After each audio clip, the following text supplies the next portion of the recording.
Hey everybody, it's Overkill here with another episode in the Total War Warhammer Future Factions series. So today we are talking about the one, the only, the Lizardmen. So thank you guys for watching the series before. I do this little thank you intro every time, but I do want to thank you all because a lot of you are new and some of you maybe have only watched one video. Sometimes you haven't watched the other ones, but if you haven't watched the other ones, I do recommend that you go and watch them if the factions interest you because yeah, all the factions in Warhammer are really cool. But today we're talking about the Lizardmen. And the cold-blooded Lizardmen are the oldest nation of the Warhammer world. And they serve the enigmatic old ones. They're a tongue twister for me, apparently. Most of the Lizardmen dwell in the southern part of the New World known as Lustria, a tropical continent which is mostly covered in jungles and dotted with the monolithic temple cities of the Lizardmen. The Lizardmen are not a singular race, but four. By the way, we're talking about the characteristics. The powerful enigmatic slant... I can't say that word. Enigma. Whatever. The Slan, the disciplined warlike Saurus, the clever and agile Skinks, and the large brutish Kroxigor. Lizardmen do not reproduce. Rather, they are birthed from spawning pools in their temple cities as full-grown adults, and they are given instinctual knowledge to fill their slot in society, basically. So Slan know, even though, well, actually, okay, we'll get into that. Slan aren't born anymore, but we'll get into that. Slan know to be great mages and priests and stuff. Saurus know to be warriors. Skinks know to be just the general population, essentially, of the Lizardmen. And Kroxigors are, you know, the big brutes that do everything else, basically.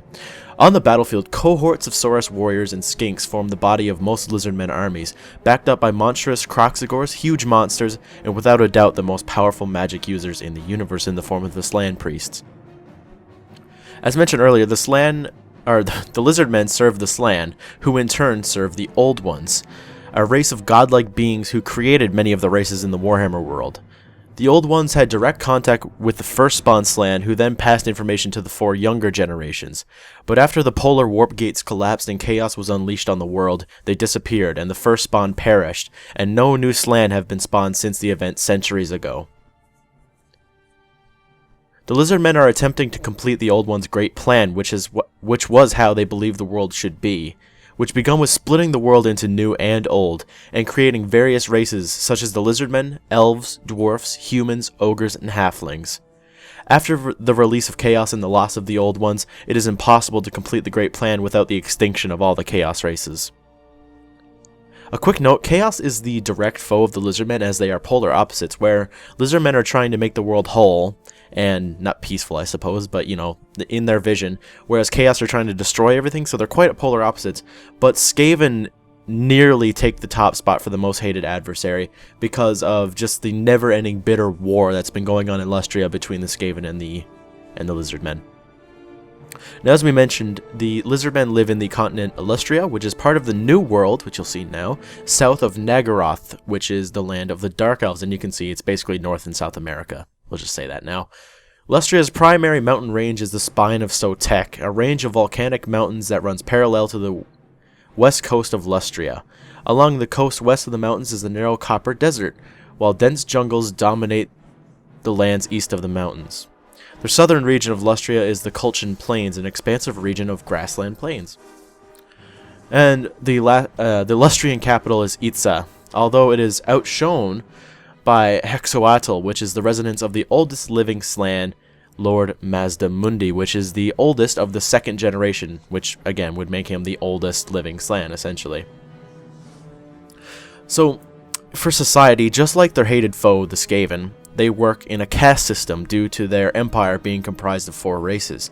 The ancient Slan are the absolute rulers and mage priests of the Lizardmen, as they were the servants of the Old Ones. The other races are fanatically loyal to them, laying down their lives to protect them in battle. The Slan spend centuries in meditation and only come out if needed in times of war. The Saurus are the warrior class. They possess thick scales which act as their armor. They spend all their lives training and fight in tight formations. And just to add on, it seems that they live forever because there's no record of a Saurus ever dying of old age. The Skinks serve as the artisans and bureaucrats of the Lizardmen Empire. Since the Slan are nearly always in meditation, the Skinks usually run Lizardmen society.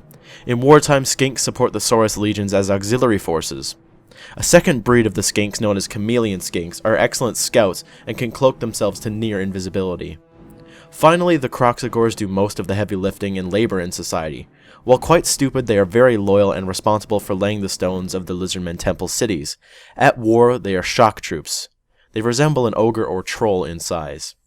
So for the religion of the Lizardmen, they worship the Old Ones, as we mentioned. The Old Ones were an ancient, hyper-intelligent, and near-omnipotent starfaring species that may have been reptilian in nature, and who served as the mysterious shaping hand of the world, creating its current geography and climate, as well as the new sentient races to inhabit it, including the Slan and Lizardmen, elves, dwarfs, men, ogres, and halflings. Now, the Old Ones are very important to the Lizardmen. After the disappearance, as the Slan withdrew into their own cerebral worlds, the skink priests, the most intelligent of their kind, became the daily leaders of the Lizardmen. It was their ceaseless industry that restored the temple cities, rebuilding everything for which they had architectural plans. It was they who ordered the overgrown jungle cut back to develop the roads between the temple cities. And so, over the years, the Lizardmen, once the most advanced civilization to walk the world, regressed into a primitive state. The Old Ones took on the aspect of distant gods, worshipped by the Lizardmen and called upon in times of need by the skinks. They began to make bloody sacrifices to attract the attention of their missing gods. The relics that they collected upon the orders of the Slan were held in wonder. All hope of understanding the technology of their function lost, replaced with superstitious ceremony and ritual. While superstitious acts have gained in popularity since the loss of the Old Ones, these were taken to horrific new levels with the coming of the new god Sotek. Inspired by Tenenhuan, skink priests led the ritualistic slaughter of untold thousands of rat men. These Skaven were sacrificed in horrific fashion, sometimes thrown alive into writhing pits of serpents, other times split open and choice organs offered to the heavens. If the Skavener was lucky, he was simply beheaded by a Saurus executioner. It is recorded that Kroxgar, a mighty Saurus leader, has personally delivered the killing strike to over 1,000 Skaven warlords since the rise of Sotek. Entire temple cities would turn out to watch the sacrifice of an important Skaven commander. The vast plazas filling with clamorous skinks. For the most part, the inscrutable Slan mage priests leave such barbaric practices alone, although they could no longer ignore the populous rise of the new god Sotek, nor could they rein in the base practice of offering up sacrifices to attract the blessings of the gods. So, yeah, you can see pretty crazy stuff. So, I'm just going to list out a few of the Old Ones. The ones that are known very well are Sotek, which is the serpent god, which is the new one that we just discussed, who was brought up by Tenenhuan, which is the prophet of Sotek. We have Chotek, the lord of the sun. We have Itzel, god of cold-blooded beasts. Topok, the inscrutable, god of magic and wisdom. Zolanka, the lost one. And Quetzal, the protector or warrior defender. Then there's a bunch more that not much is known other than what god they are and what their name is. Huanchi, the jaguar god of the earth and night. Zunki, lord of water, agility, and keen eyesight. Oh, by the way, I'm not pronouncing these right, probably these South American type names. These ancient Mayan or Aztec whatever names. We have Zotl, the chooser of those destined for greatness. Quetli, oh gosh, warrior god. Tlanska, oh gosh, the embodiment of the warlike nature of the Lizardmen. Tlazkotl, the impassive, patient, and determined. Tzkaltli, he who grants strength to a warrior's arm. Potek, he who wards against the supernatural. Uxmak, the messenger of the gods. Zepidi, whose name is invoked before vengeance is called upon a foe. Zoka, the spirit of stone. Rig, the outcast. And Uxmak, the messenger of the gods. And then there's 4 more that are known by name only. There is no title for them. Kolnaxa, Inhalmex, Yuxa, and Quaddle. So yeah, that was us talking about religion. So now we get to move on to the roster. So of course you can see on the screen the roster that I believe will be for Total War Warhammer. So for the legendaries, we're not going to go into detail just yet, but we have Kroxgar and Lord Mazdamundi. And Tenenhuan. I added this guy in last minute because after just reading about his stuff, I believe that it would be interesting. Although, this is just my opinion. I think in the lore he's been dead for a while, but who knows? They might do it because he's a really important skink character. So there might be that, or they could go for Tedo Echo. I don't know. That's the thing. It's just like the Skaven, guys. If you have an opinion on who you think should be legendary lords, please be sure to leave it down in the comments below. I believe Mazdamundi is going to be the faction leader, as he is the oldest living Slann. So that's what I think. But my choices are Krokgar for melee, Lord Mazdamundi for magic, and Tenenhuan for magic as well. So that's that. So for lords, we have Saurus Old Bloods. Now these are just really old generations of Saurus that have been, well, they've just been alive long enough to become the rulers. Basically, they're countless centuries years old, because none have been known to die of old age. So they're literally really old. So these would be the leaders of Saurus legions, and they'll just be absolute powerhouses. These guys, these Saurus warriors are absolute beasts. They can take on many opponents. So it's going to be really cool to see them. And then for the other lord, we have Slann mage priests, and these are the big toad-like guys. The Slann are big toad-like creatures that are literally the best magic casters in Warhammer. Even the lowest of Slann can go up there with the best of other races, maybe except for the highest archmages of the high elves. That's probably the only one that can match with them, and that's against a Slann mage priest. All the actual Slann characters, don't even try to bother beating them in magic, because you just won't. So we move on to heroes. We have the Scar Veteran, which is just a step below the Saurus Old Blood. These would be his lieutenants, basically, so they would help him out in leading the legions and leading units of Saurus. So there's that.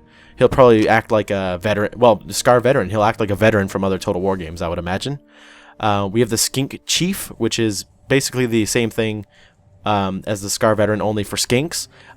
He'll be there raising the morale of them, training them, making them just more ferocious on the battlefield, because skinks are a little bit cowardly compared to the Saurus, but the Saurus are so single-minded in war that they're almost unbreakable, but skinks are a little more cowardly than that. But the Skink Chief will definitely keep your skink units around. And then we have the Skink Priest, which is just a hero level caster, and it's just a skink that has magical abilities, essentially. He has access to heavens and beasts, I believe, and the Slann has access to all 8 magical lores and the high magic lore, which usually only the high elves have, but the Slann actually have access to it as well, and they have their own special spells that go on top of that as well. So very interesting. So now we move on to melee infantry. So first we have the Saurus Warriors. Now the Saurus Warriors come in hand weapon or spears, so there's going to be 2 units of them, supposedly. And the Saurus are just the main fighting force of the Lizardmen. You can find them in legions or cohorts, and these are just absolute killing machines. If they don't have their weapons, they're just going to use their claws and teeth. These guys are literally dinosaurs, guys. Like, it's walking dinosaurs, essentially. Walking dinosaurs, what am I saying? Not humanoid, but you know what I mean. Like that humanoid dinosaurs things. I don't know. Lizardmen. Haha.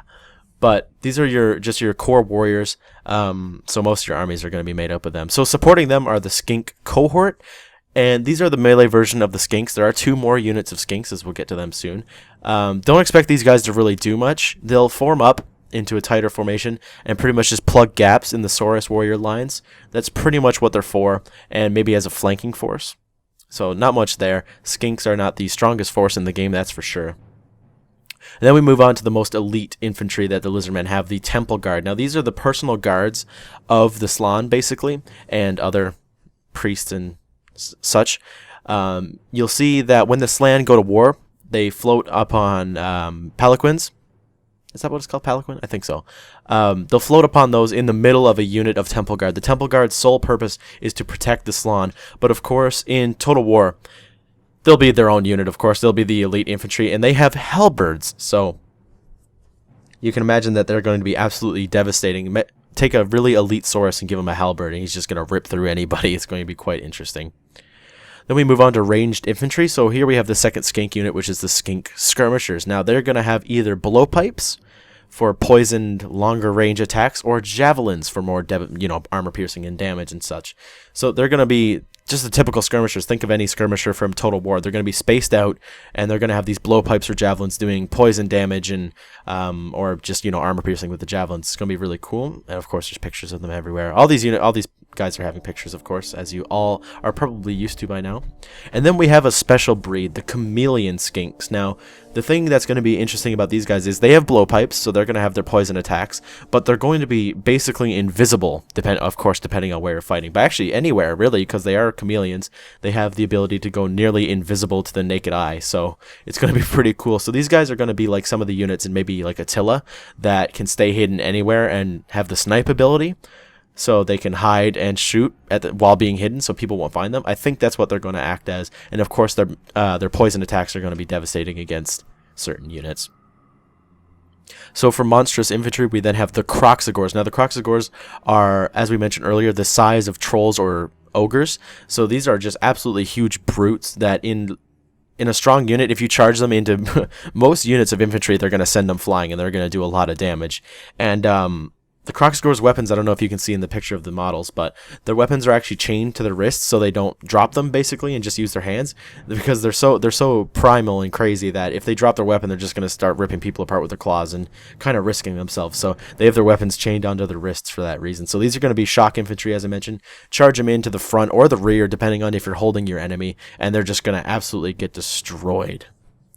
So then we move on to cavalry, both foot and flying cavalry. First, we have the Cold One Riders, which have hand weapons, and we have the Cold One Spears.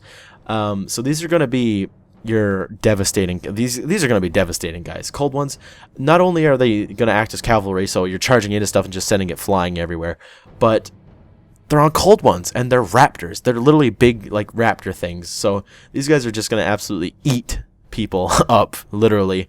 They're going to charge in, and they're just going to absolutely destroy everybody. It's going to be really cool. And of course, Lizardmen on top. It's a devastating mix, basically. A Cold One is able to kill a lot of people, a lot more than a horse would. And then the rider on top is just going to be absolutely devastating as well. It's going to be really cool. So then we move on to flying cavalry, and we have Pterodon riders. Now these have either bolas or javelins, so these are going to be a ranged flying cavalry. The pterodons also carry stones that they can drop down. So think about the gyrocopters from the ambush at Thundering Falls, where they drop bombs. These guys are going to be able to drop stones. So that's going to be really cool. And these guys are just going to be swooping around over units, throwing their javelins, throwing bolas, dropping stones. It's going to be really cool. So then for the third and final, we have Ripperdactyl riders. Now, Ripperdactyls are different from pterodons in the fact that they are more of a melee-focused unit. The riders do have javelins, but they also have, I think both actually have spears, but these guys have javelins. But the Ripperdactyls are more for swooping in and ripping people apart. You can see from the big mouths and their clawed feet that they swoop down, and they bite and rip at people as they go down. So these guys are going to be your melee flying cavalry, whereas the pterodons will be more of a support and range kind of guys. So it's going to be pretty cool. Then we move on to one of the coolest sections of the Lizardmen army. We have the monsters. So first off, we have the Bastillodon, which is a big hulking beast, and these carry either the Ark of Sotek, which is a big apparatus put on the back that an endless supply of snakes pours out of and creates new units of jungle swarms, as they're called in the tabletop, which is just snakes. Or it can be mounted with the Solar Engine, which is a magical weapon that has a giant beam that melts flesh and even causes combustible creatures to just burst into towers of flame and just blows them up. So it's going to be really cool. And of course, as you can see from the model, the thing itself is just going to be devastating in combat. The fact that they're so armored and that they have club tails, they're just going to swing around, shooting or hitting everybody. The skinks on top are going to be throwing their javelins and hitting people and all that stuff. So they're going to be really cool to see. Next, we have the jungle swarms, as I mentioned earlier. It's literally just swarms of snakes and other jungle beasts like lizards and other poisonous things that just swarm over people and kind of bite at them and stuff. So they're going to be, I'm not quite sure if they're going to be in a game, but it would be cool, I guess, to see. Of course, I don't know. There's no confirmation on any units like that, so it's going to be interesting to see if CA actually implements them. So next we have the Stegodon and the Stegodon Ancient. Now, Stegodons are mighty beasts, and they're ancient, that have dwelt within the jungles of Lustria long before the old ones were even there. So these are an ancient species. They're bulky creatures whose heads are covered by armored crests, out of which project massive horns. So basically, they're basically Triceratops, like real Triceratops. So you can just think of them like that. yeah, basically. In non-war times, they're used as just work machines, basically, like not a bulldozer, but they smash roadways through the jungle, and they drag huge blocks of stone and stuff to build the temples. And they're also used as a shock unit in times of war. If you could imagine that they charge into people and they just send them flying, basically. And they're reared by teams of skinks who stay with them throughout their lifetime. And the stegodons grow to become very protective of the skinks. They put howdahs on the back of these guys, so think of them like elephants, basically. It's basically lizardmen elephants, let's say that. And the skinks hurl javelins from there, and they also fire. The howdah also has 2 giant crossbows mounted to it that the skinks use. So this thing is going to be absolutely devastating. It's going to charge into people, send people flying, but at the same time, it basically has 2 ballistas on the back, and these skinks are going to be firing or throwing javelins from the back. So, oh boy. We then have ancient stegodons, which are just old. They're thicker hides and stuff. They're a bit more calm than the other ones, so they're not so devastating on the charge, but they have access to mounting the engine of the gods, which the Lizardmen don't really know how to work them anymore, but they do know how to activate it. When the glyphs on the engine of the gods are touched in the right order, the device thrums with arcane energies. The engine of the gods has mysterious powers that can protect nearby Lizardmen or send rays to smite their foes. Even the winds of magic can be better siphoned to aid the casting of spells in the presence of such a potent apparatus. Only a handful of the engines exist, and they are hidden away in the temple vaults and only rarely brought forth. They often serve as war mounts for skink priests of great importance and are used to anchor a battle line. So yeah, skink priests will ride the ancient stegodons into battle with the engine of the gods just to make them more powerful. So it's going to be interesting. You can see a common theme here with the Lizardmen is that magic is their thing, basically. Then for the next monster, we have the Troglodon. Now, the Troglodon is a big hulking, not a dragon, what am I saying? A big hulking, just giant dinosaur, basically. It looks a lot like a Spinosaurus, but the face is a bit different. They are cave dwellers, so they don't really have eyes. So they're blind, but they hunt using their senses. They have like little whiskers, so they're kind of like a cat. They're like a land catfish, basically. And of course, they're just like any other lizard or snake. They also use their tongue and such, but they're crazy and they're very quick. And you can see from the model, the claws on that thing would just absolutely destroy everything. And they can spit venom. So they vomit toxic bile on people.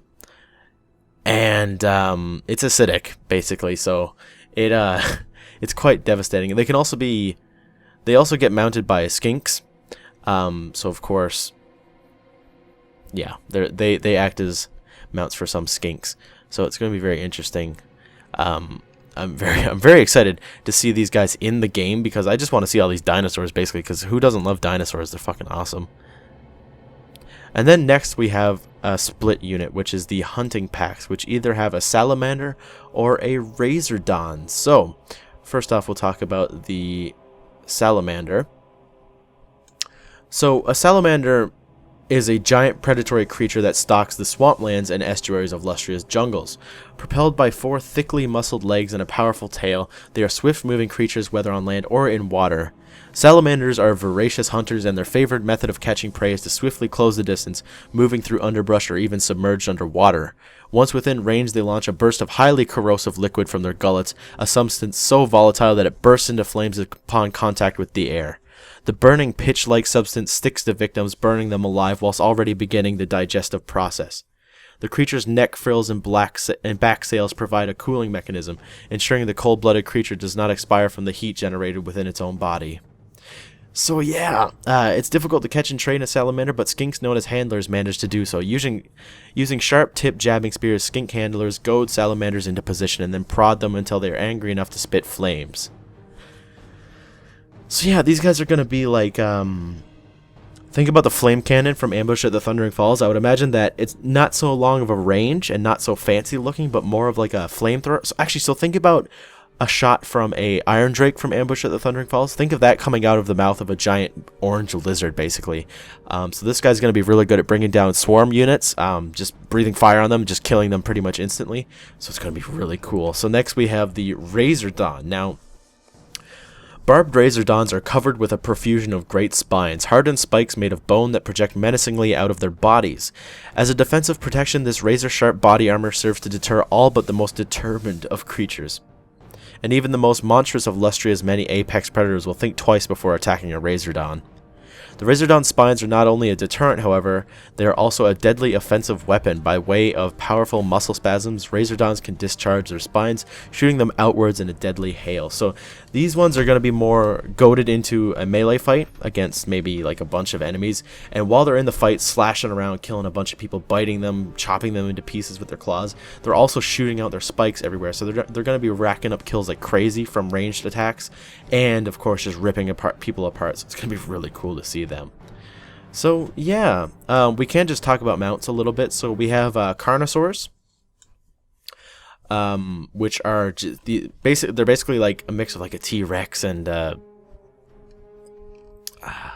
Albertosaurus. Is that the one I'm thinking of? I think that's a name of one, but I don't know if it's the one I'm thinking of. But either way, Carnosaurs are enormous predators that stalk the darkness of the jungles. And they are the ultimate hunters of Lustria. They are powerfully built with long muscular hind limbs and a heavy tail that is used for balance. Upon scenting prey or catching sight of even the least movement, the Carnosaur propels itself with enormous strides, moving with a surprising speed for so large a beast.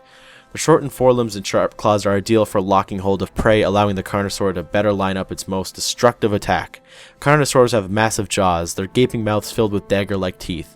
Their bite can hack through huge chunks of flesh on larger prey, and by twisting its thick serpentine neck, a Carnosaur can simply rip its quarry apart. So, yeah. They're pretty crazy, and Krokgor actually has his own personal one, but we'll talk about him in a second. So, yeah, that's, there's also, of course, the Stegodons can be mounts. Pterodons can be mounts for certain people. Stuff like that. It's going to be quite interesting. So, the Two out of 3 of the legendary lords that I have mentioned have their own mount. So the first legendary lord we're going to talk about is Krokgar. Now, Krokgar is an ancient Saurus, the last remaining warrior from the now ruined temple city of Zoltl. The spawning that brought Krokgar into the world produced a handful of other Saurus, each marked for greatness. In the instinctive ways of battle cunning, these warriors were unsurpassed by any of their kind, and each possessed an innate dominion over the native beasts of the jungle. Krokgar's spawning coincided with the rearing of a brood of mighty Carnosaurs, and he claimed the largest and most ferocious of his own. So, of course, Krokgar, as I mentioned, is getting his own Carnosaur as a mount. Krokgar had been serving his temple city for only a few centuries when the Great Catastrophe occurred. Now, the Great Catastrophe was when the warp gates collapsed and chaos entered the world. So he's been alive for centuries. Although Krokgar and his spawn-kin fought many epic battles and destroyed entire armies of demons, the never-ending onslaught eventually caused the defenders to take refuge within their temple city of Zoltl. There, the magical barriers of the mage priest saved them for a time, but eventually collapsed. Taking advantage of a surge of uncontrolled energy, demons manifested themselves inside the temple city, butchering this land before Krokgar could ride to their aid. So did the full power of chaos swarm over Zoltl. So yeah, he's had a little bit of an unfortunate time, basically. So he's gonna be your melee lord. He's not gonna be the faction leader. I'd leave that for Mazdamundi, unless Lord Croak somehow becomes the faction leader. Although you guys don't really know who Lord Croak is. He's the oldest Slan in existence, and his body, he's dead, but his skeleton has been formed into what's called a relic priest. So they've wrapped him in resin-covered bandages, and his spirit basically possesses his body. So he's still there, but I highly doubt he'll be the leader. Maybe later in the game you can use him. I don't know. We don't know anything about the Lizardmen for Total War. But I'm just going off what I think. If you guys, again, like I mentioned earlier, if you guys think that someone else should be a legendary lord for the Lizardmen, please be sure to leave a comment down below and let me know. But anyway, we're talking about Krokgar. So Krokgar is going to be your melee lord. He has access to his mount Grimlock, which is his own personal Carnosaur. You've already seen from the pictures what he looks like. And between them, they're just going to absolutely wreck everybody. It's going to be quite freaking cool, if I say so myself. Also, Krokgar has access to a Lore of Light spell because of his magical little hand that he has. He can create a searing ball of light in the palm of his hand, which can then be directed at his enemies. So he has not a one use, but he can cast the spell Shem's Burning Gaze from his hand. So that's just a big ball of energy that he can shoot out of his hand. So it's pretty cool that he has access to one spell. That makes him pretty unique. So the next legendary lord we have is Lord Mazdamundi. So he is the oldest and most powerful of the living Slann mage priests. At the dawn of creation, Lord Mazdamundi was instructed by none other than Lord Croak himself. So he is the apprentice of Lord Croak. With a matchless mind unfathomable to others, Mazdamundi is obstinate in his ways and will not be deterred from that upon which he has decided. In the last few centuries, he's become a lot more active than the other Slann. I guess he kind of realizes that the world is going to shit basically all around him, so he's actually getting into action, and he'll levitate himself up into the air so that his palanquin throne can sit atop his personal stegodon, which is named Zlak. So both of these legendary lords have access to a named mount, which is awesome. So we're going to be seeing a Carnosaur and a stegodon, which is going to be really cool. So Mazdamundi is of course going to be the most powerful magic caster in the entire game. Sorry. Like just reading from his part in the book here. With a flick of his wrist, Mazdamundi has smashed cities and doomed armies. His great purpose does not allow for mercy. So it's going to be crazy. Like, I don't even know how they're going to be able to really balance him. He's absolutely insane. It's going to take an entire army just to kill him, basically. Not to mention the fact that he's on a stegodon, so it's going to be really crazy. But he's an awesome guy. It's going to be really cool to see them added. But then we move on to Tenenwen, and I have no idea. That's probably not Tenenwen. That's definitely not how it's pronounced. But it is the name of the first and greatest prophet of Sotek, which is the serpent god. And it began when he rallied the population of the disease-ridden Chakwa city, leading them out of the defiled diseased city. Before he left, he claimed two treasures, a gleaming sacrificial blade and the hidden plaque of Chakwa, which proclaimed the coming of the serpent god. He turned the plaques into a totem, and he was at the forefront of a massive skink migration, essentially, because they were all leaving the city with him. And he not purposely created the new cult of Sotek. So Sotek wasn't really much of a god until this point, and this actually brought him up to almost the popularity of a mage priest, a Slann mage priest. And basically the Slann, of course, were like, hey, excuse me, what do you think you're doing there? But in the end, he does get his wish to become up. He does sit up there with the Slann, but it is believed that he is dead, although maybe not dead, but you know what I mean. He's not really there anymore. But he's basically the leader of all this Skaven sacrifice. He's the one that started it, and he captures thousands of Ratmen and just sacrifices all of them to Sotek, for the promise of Sotek appearing and helping them. And the appearance of the twin-tailed comet in the skies was taken as proof of his imminent arrival. Upon the field of battle, Tenenwen, I don't know, attacked in the manner of his twin-tailed deity, forked assaults. The serpent strikes quickly, and so too did Tenenwen, focusing his army's venomous energy on the enemy's weak points. As if in answer to his many sacrifices, serpents of all varieties formed a writhing carpet at his feet. Yeah, so if you don't mount him on anything, he actually gets carried around by literally a carpet of snakes. And he can actually lead units of Jungle Swarm, which is really cool. But basically, like, it's just, he's the most unique skink character, in my opinion. Maybe other than, or maybe less so or more so than Teto Echo, which is the most powerful Slann, or the most powerful skink priest. But Tenenwen is just so unique that I think he deserves to be a legendary lord if they even bother with him. I'm not quite sure, but again, It would be nice. So guys, that's all I have for today. I hope you enjoyed. If you did, please be sure to leave a like and a comment down below as always. And if you're enjoying this series, make sure you're subscribed and you'll leave a like, because there's going to be more coming out every few days or weeks and whatever. This has been Overkill as always, and I'll see you next time with maybe the Dark Elves. Ooh, goodbye.